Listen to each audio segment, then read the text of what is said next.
프로세스 자체에 대해서 말씀을 드릴게요. 이 매트릭스는 어떤 거냐면요, 제품이 수명주기라 그러는데요, 이거 예전에 했던 그 PLC의 이런 느낌이 아닙니다. 이거는 제품 구조, 제품 수명주기의 단계라 그러는데, 제품이 이제 생산하는 이런 방식이 어떻게 발전해 나가는지에 대한 거예요. 처음엔요, 소량 생산해요. 처음에는 소량 생산합니다. 그 다음에요, 이제 조금 여력이 생기면요, 소량 생산이긴 한데요, 여러 가지 품종들을 하기 시작해요.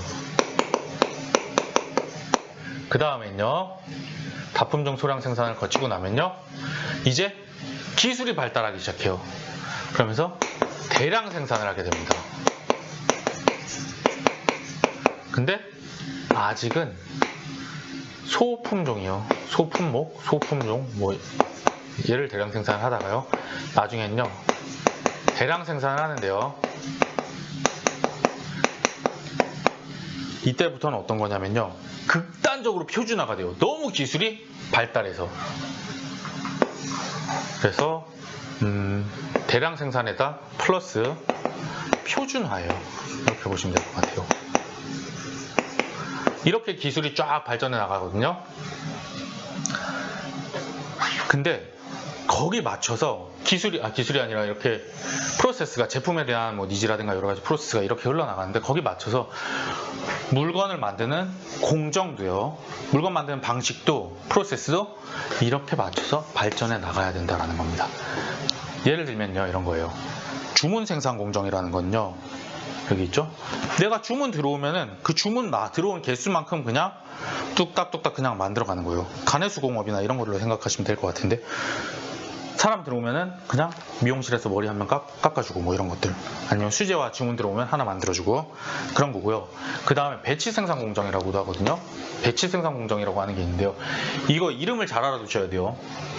어떤 교수님이 들어가느냐, 아니면 교수님이 문제은행에서 어떤 문제를 끄집어내느냐에 따라서 이름이 너무 바뀌어가지고 헷갈리는데요, 배치 생산 공정은요, 묶음 생산 공정이라고도 불러요.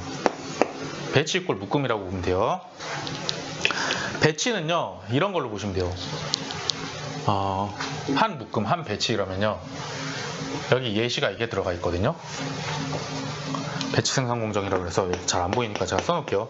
과자, 인쇄업, 그리고 여기는 자동차, 그리고 여기는 석유네요. 석유 말고 음료수도 있을걸요. 음료수 뭐 이런 것들이에요. 뭐냐면요, 과자 이야기를 하니까 이런 거예요. 과자 같은 거 만들면요, 집에서 이렇게 만든다 그러더라고요. 유산지에 이렇게 해가지고 여기 오븐에다 넣을 때 그런 거 있죠. 과자 만들려면요, 이렇게 반죽을 갖다가 찍찍찍 짜가지고 유산지 위에다가 띵띵띵 해가지고 이렇게 해서 구리볼 먹고 싶다. 구리볼 만들려고 이렇게 띠디디디디 해서 355에서 15개 짜냈어요. 그럼 이게 한 배치야, 한 판이야. 이렇게 해서 한 판을 갖다가 넣어서 과자를 만들 때 돌려요. 오븐 돌리고 나면 그 다음에는 소보루빵 만들어야지 라고 해서 소보루빵 하나 둘 셋 넷 다섯 여섯 해서 15개 또 넣고 한 바퀴 딱 돌리고 나면 오븐에서 또 나오고, 이게 한 판이 한 배치라고 보시면 돼요. 한 묶음이죠. 네. 그래서 이렇게 만들어내는 걸 배치 생산 공정이라고 하고요. 여러분이 제가 말씀드렸으니까 아시겠지만 과자의 경우 대표적인 배치 생산 공정입니다. 네. 그래서 다품종 소량 생산의 경우에는 과자 한 판씩 계속 바꾸는 거예요, 배치마다. 그래서 품종이 여러 개가 나올 수 있죠. 그렇지만 기본적으로 소량 생산이란 말이에요. 그래서 다품종 소량 생산에 과자 같은 것들이 들어간다라는 거. 그래서 이거는 여러분이 이제 들어보시니까 아시겠죠. 이거는 배치 생산 공정이 상당히 배치가 잘 되잖아요. 다품종 소량 생산인데요, 딱 주문 들어오면 그래? 그럼 내가 거기 맞춰가지고 몇 개 만들어 줄게 라고 했는데, 기껏 만들고 났더니 그 다음에 또 이제 철수 아빠가 와가지고 막 뭐 해주세요 해서 또 이거 몇 개 만들어 줬더니 그 다음에 또 우리 엄마가 와서 또 이거 해달래요. 너무 귀찮단 말이야. 그럴 바엔 이거 한 판씩 그냥 빵빵 찍어내는 게 낫지. 그래서 배치 생산 공정이 여기에 더 유리하다라는 거예요. 그 다음에 조립 생산 공정은요, 그냥 다 필요 없고 조립하는 과정이라고 보면 돼요. 컨베이어 벨트 그냥 돌려가지고 쫙 조립하는 자동차예요, 자동차. 자동차가 대표적이고요. 소수의 중요 품목을 대량 생산하는 케이스라고 대량 생산에 대해서 알아두시면 돼요. 그래서 대량 생산 같은 경우는 조립 생산 공정이 맞고요. 그 다음에 대량 생산하는데 높은 표준은 어떤 느낌이냐면요. 그냥 막 물 흐르듯이 쫙 흐르는 거야. 이거는 국물이 아니라 물이라고 생각하면 돼요. 물이 진짜 많아요. 연속 생산 공정이라고 부르거든요. 이건요. 심지어 말도 연속이잖아. 연속이다 보니까 이게 대표적인 예가요. 다 액체류예요. 음료, 석유. 여러분 사이다 딱 뚜껑 따가지고 딱 먹고 이건 어느 공장에서 언제 어떻게 만든 거고 차이점은 방금 전에 먹은 이 다른 병하고 이런 차이점이 있어. 맞출 수 있어요? 절대 못 맞춥니다. 석유 음료수 그래요. 여러분 석유 딱 찍어 먹은 다음 이거 SOE 뭐 이런 거 맞출 수 있어요? 먹지 마세요. 죽어요. 네. 연속 생산 공정이에요. 연속 생산 공정 그게 물 흐르듯 연속적으로 쫙 흘러서 어느 쪽에서 찍어서 맛봐도 똑같아. 표준화가 너무 높아요. 그래서 이런 경우에는 연속 생산 공정인데 제가 여기 매칭되는 것들을 말씀을 드렸잖아요. 근데요 그렇습니다. 과자도요 맨 처음에 옛날 옛적에 나왔을 때는요 주문받아서 만들었겠지. 근데 이제 발달하면서 산업이 발달하고 하면서 다품종 소량 생산으로 사람들이 이쪽으로 넘어가게 되면서 그래 주문 생산 공정 하다 보니까 미쳐버리겠네 라고 해서 이쪽으로 이제 과자가 넘어간 이후에 배치 생산 공정이 유용하다라고 해서 내려오는 거예요. 그래서 계속 프로세스가 이쪽으로 발달해 나가는 거예요. 언젠가는 인쇄업도 이쪽으로 쭉 발달해 나갈 수 있겠죠. 언젠간 자동차도 정말 물을 쫙 나갈 수도 있는 거고요. 그래서 프로세스가 이쪽으로 화살표가 있잖아요. 이렇게 흘러가는데 중요한 건요. 시험 문제에서 이건요. 이 프로세스 매트릭스는요. 방금 말씀드린 이 매칭도 중요하지만 각자의 특징하고 이상한 게 많이 나옵니다. 변태 같아요. 이 문제가. 일단 첫 번째로요. 이걸 알아두세요.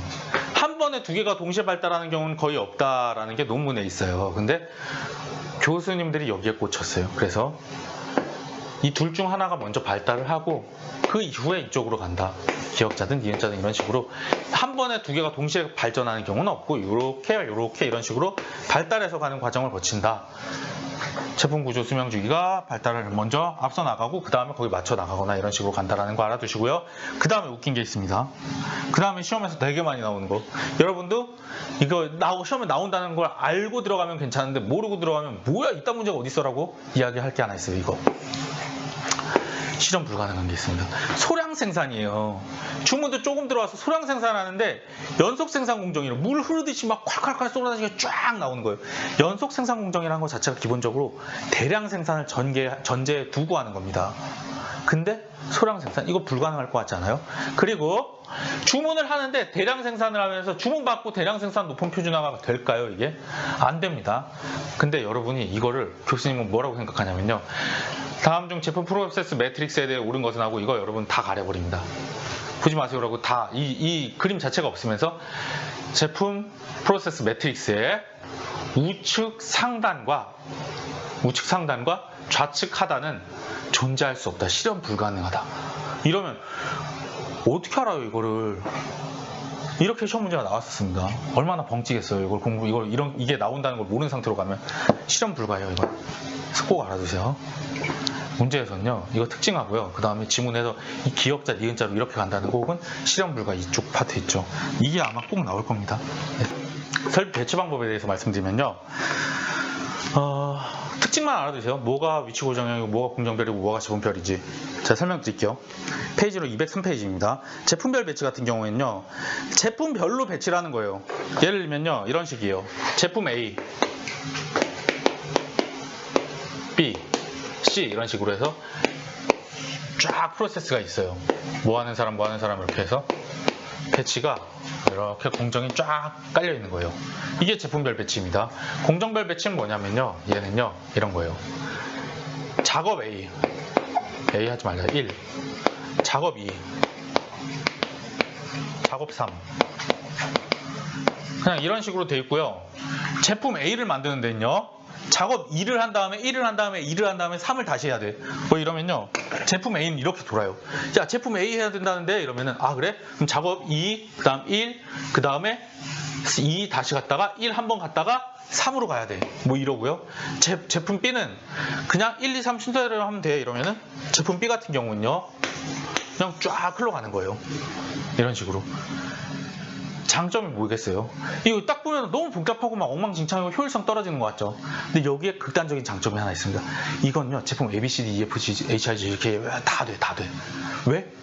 ABCD 이렇게 해서 작업 왔다 갔다 하면 되잖아. 근데 ABC로 해서 이렇게 제품에만 맞춰 있는 건요, 제품별 배치 같은 경우는요, 장점이 있어요. 뭐?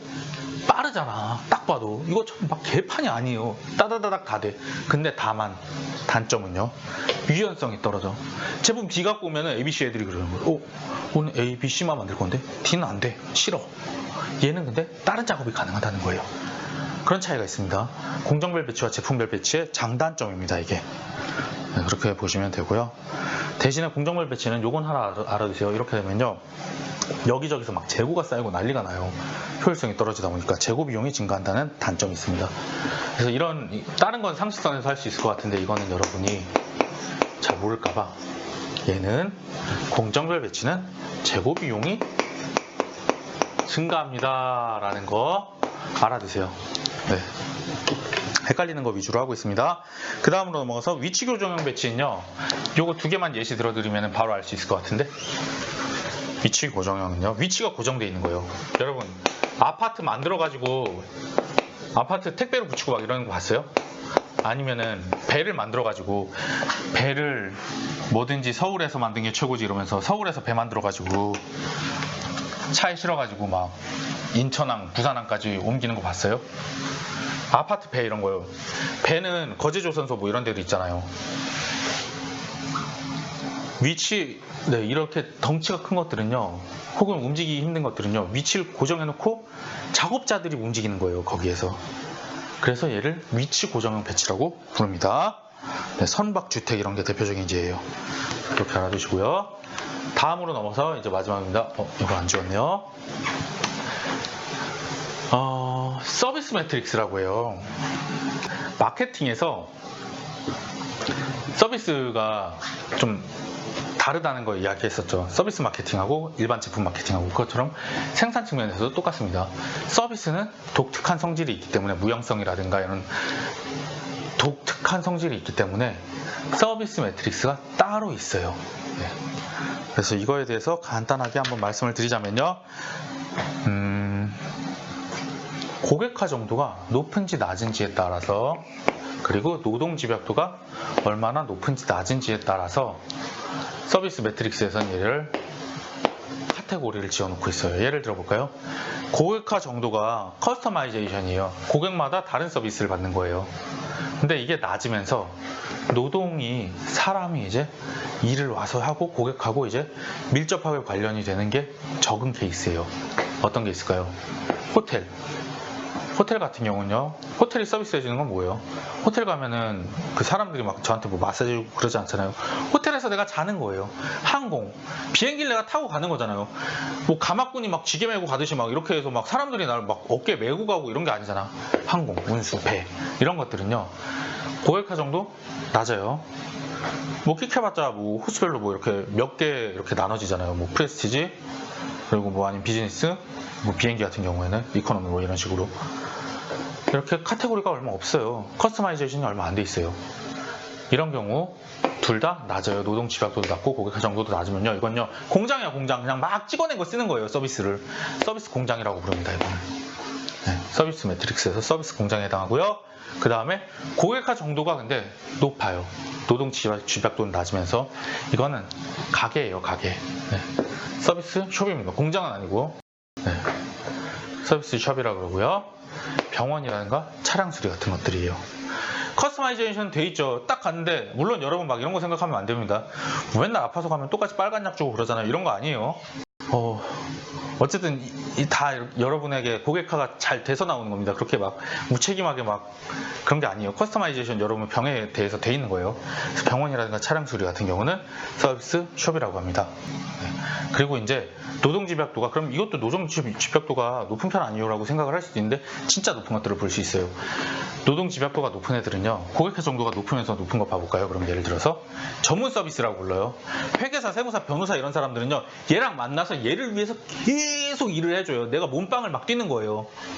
병원에서 막 이렇게 한번 잠깐 본 다음에 뭐 약 지어줘가지고 약 일을 다 해주고 뭐 이런 거 있죠. 이런 게 아닙니다. 네. 회계사, 세무사, 변호사 같은 이런 전문 법률 서비스는요, 저도 지금 뭐 이렇게 뭐 관련된 일을 지금 한다고 치면요, 계속 만나고 계속 전화해야 돼요. 그리고 계속 관련된 일들을 하고 커뮤니케이션 해야 되거든요. 전문 서비스 같은 경우는 둘 다 높은 케이스예요. 그리고 노동 집약도는 높은데요, 고객화 정도가 낮은 케이스는 대표 중에 학교예요. 선생님이 계속 강의를 하고 계시잖아요. 근데 같은 내용을 하면서 애들은 똑같은 서비스를 받고 있잖아. 대량 서비스라고 합니다. 네. 그래서 여러분 혹시 헷갈리실까봐 말씀드리면요, 노동 집약도가 높죠? 높으면 기본적으로 서비스예요. 네. 노동 집약도가 낮은데 서비스라고 이렇게 불러버리죠? 틀린 겁니다. 그렇게 해서 일단 구분을 좀 하시면 됩니다. 네. 이것도 시험에서 가끔씩 나와서 말씀을 좀 드렸습니다. 그래서 서비스 매트릭스까지 좀 말씀을 드렸고요. 네. 일단은 생산관리는 이걸로 끝입니다. 네. 생산관리는 이걸로 끝이고, 여러분이 지금까지 봤던 부분들 쫙 훑어주시면은 웬만큼은 점수가 좀 나오실 거예요. 네. 그리고 대신에 교재 있으신 분들은, 교재 없으신 분들은 뭐 요약된 무언가라도 보셔야 될 거예요. 이것만 믿고 가시면 안 됩니다. 네. 저는 되게 여러분 혼자 해결하기에 좀 뭔가 함정이 많고 이런 부분들을 위주로 많이 해준 거예요. 정리 있게 해드린다고 했지만, 그래서 가능하면 뭐 책 한 권 정도는 있을 테니까 꼭 보시고, 네. 권투를 빕니다. 네, 화이팅입니다. 네. 이걸로 이번 수업 마치도록 하겠습니다. 수고하셨습니다.